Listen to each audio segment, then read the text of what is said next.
তার এমন কান্নার পিছনের কথা জানেন না তরুণ প্রজন্মের অনেকেই।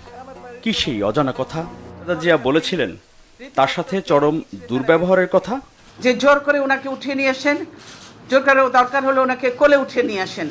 ব্যক্তিগত আক্রোশ ও পরিকল্পিতভাবে বেগম খালেদা জিয়াকে তার স্বামীর স্মৃতি বিজড়িত 40 বছরের বাড়ি থেকে উচ্ছেদ করেছিলেন শেখ হাসিনা।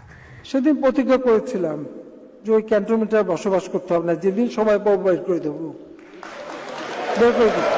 হাসিনা নিজেই স্বীকার করলেন বহু আগেই প্রতিজ্ঞা করেছিলেন বেগম খালেদা জিয়াকে বাড়ি ছাড়া করবেন তিনি। যেটা আটকালো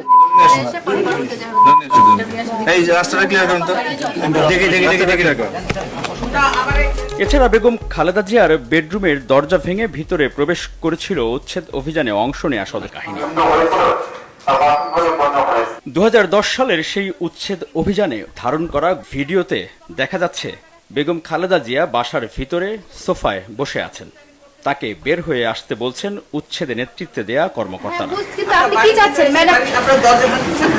আপনি সহযোগিতা করেন না ম্যাডাম, এই জন্য হয়তো বাধ্য হওয়া হচ্ছে। আমি সহযোগিতা সবসময় করি,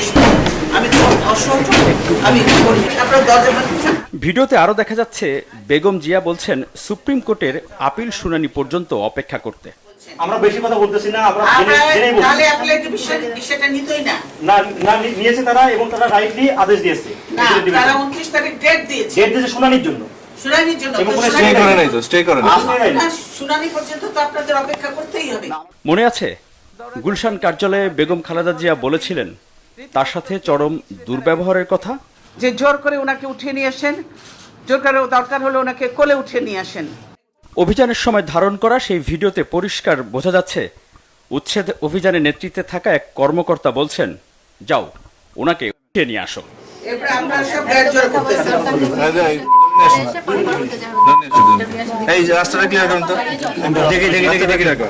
তার অপব্যবহার দ্বারা উচ্ছেদ হওয়ার পর বেগম খালেদা জিয়ার সেই অসহায়ত্ব আর কান্না হয়তো এই গণভবনের ভেতরে বসে দেখছিলেন আর উপভোগ করছিলেন সে সময়ের প্রধানমন্ত্রী শেখ হাসিনা।